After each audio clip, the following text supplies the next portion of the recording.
Porsche.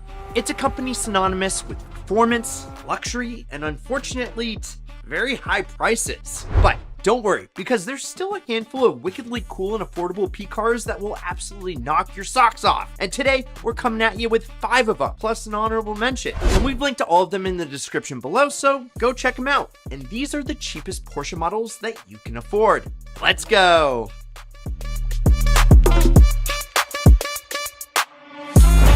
And guys, real quick, Rocky from New York already drove off with the first GTR and the bonus cash that changed his life. We literally flew him out here. He hung out with us for the whole weekend. We shipped his car back home to New York, and the dude had the time of his life. It genuinely changed everything for him. And now it's your turn. If you want a shot at winning your dream car plus bonus cash, hit the link in the pinned first comment right now. Now, back to the show. Okay, kicking things off, we're talking about probably my favorite front engine Porsche, the 944. It's more sophisticated and exotic looking than the outgoing 924. It sports beautiful 1980s styling, genius engineering, and brilliant chassis tuning in a very small package. In fact, it was coveted best handling production car in America in 1984. Now, the one that I think to get is the little turbo, thanks to its forced induction 2.5 pumping out 250 horses. It's the perfect amount of power to have some real fun at any speed, and it's a looker. Here's one for under 8 grand. We're just getting started, baby. The 944 Turbo's front engine rear drive layout may be a little bit too vanilla for you, but may I present this? It's adorable, and it's feisty. Yes, it's mid-engine. It's a Porsche Boxster, inspired by the design of the Mazda Miata and built with help from Toyota, out of all companies. The 986 Boxster is the car that dug Porsche out of its biggest financial crisis back in the 1990s. I mean, we're talking like Porsche wouldn't exist today without this car. And it also just happens to be one of the most unique and enjoyable sports cars out there. At any price. Its 90s debut stunned the public, sharing the front half with, you guessed it, the 911. Yeah.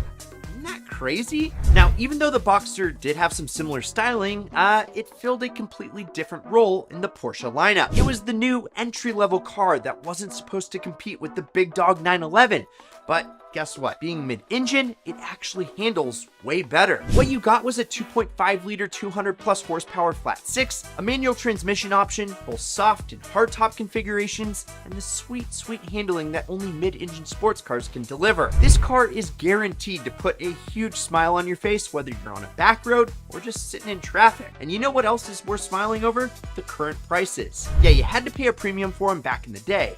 The 2023 market is much more forgiving when you can find a nice example for only $8K.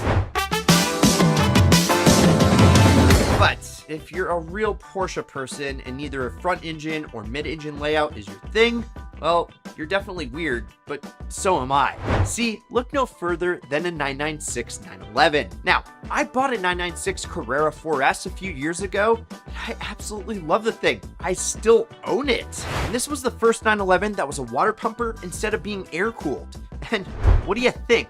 Man, that Boxster 6 sounds so good high in the revs.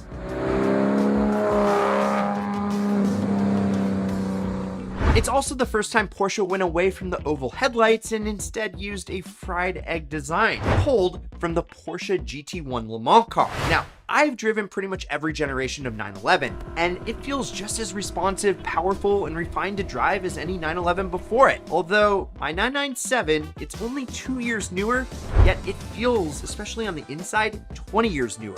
They're the same picture. And the outside, it looks a little newer as well. But the 996, it just feels like a classic Porsche. And honestly, what dates it, those 996 headlights, plus a little bit less robusty curvature, well, has been a godsend for us enthusiasts because those traits make the 996 affordable in the secondhand market. Yeah, you can find a decent 996 for around 15,000 bucks. And these things are the sports car deal of the century because they look like 100 grand plus to anybody that doesn't know. That's why we made this iconic fried egg t-shirt. Because if you want to have the coolest ideal tee at the next car show, we'll snag this limited tee before they're gone. And remember, for the fraction of the money that you'd spend on a nice 993 911, you get a 300 horsepower flat 6, a manual transmission option, an incredibly tuned chassis, and a huge smile on your face. An egg breakfast never looks so good. See? Are you...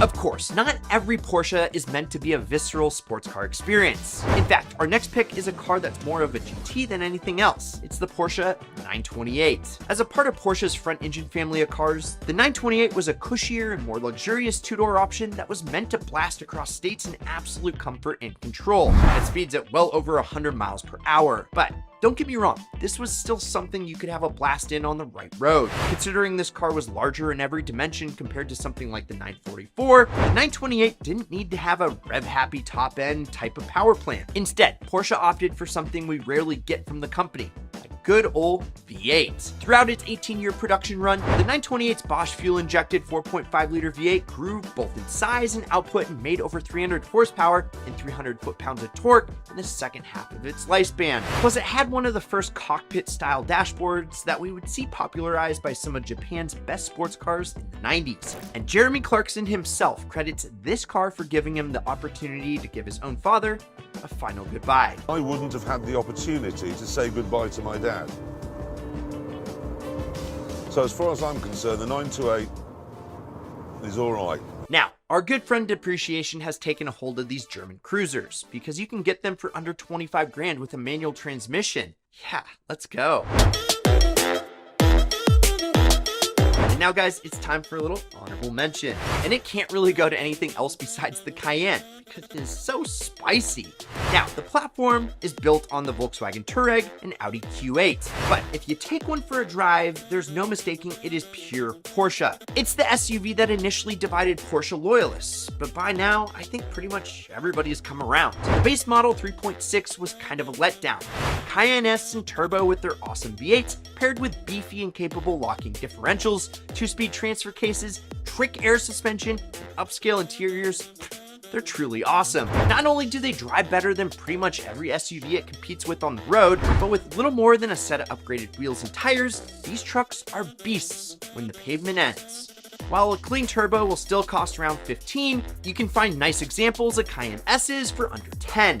It might be a full-size SUV, but don't let that fool you. It's still pure Porsche.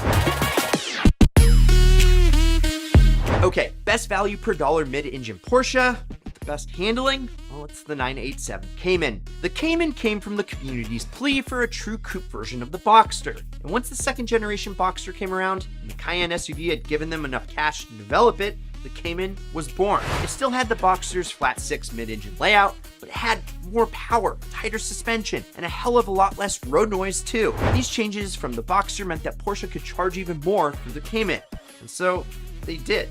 Course. Just under 60 grand got you a brand new one, but despite the premium price, journalists and customers alike showered the car with praise. The interior went upscale with a combination of a more powerful flat 6, plus the added rigidity of the chassis more than made up for the price hike. There are very few cars in this world that you can have more fun in than a manual Cayman or Cayman S on a back road, and there are probably only a few that could hope to keep up. And if that's the kind of driving experience that you crave, you can still find them for decent prices. In fact, here's a sweet Cayman S we found for just over 20 grand. And if you know where to look, you can find base models for slightly cheaper. Alright, so you see, not every Porsche is reserved for just the wealthy, and some of the cheapest models are actually some of the best. Let us know which one you would buy and which Porsche models you think we missed down in the comments below. And if you're in the market for a P car, or actually any car for that matter, go check out the Ideal Car Strategies. Just click the link in the description and get access to our free car buying workshop where we show you how to get the best deals on your next rides. Otherwise, check out one of these Ideal vids up here or whatever YouTube recommends you watch next. I'm Brad, this is Ideal. Like, subscribe, turn on that notification bell. I promise you one thing, keep living the Ideal lifestyle.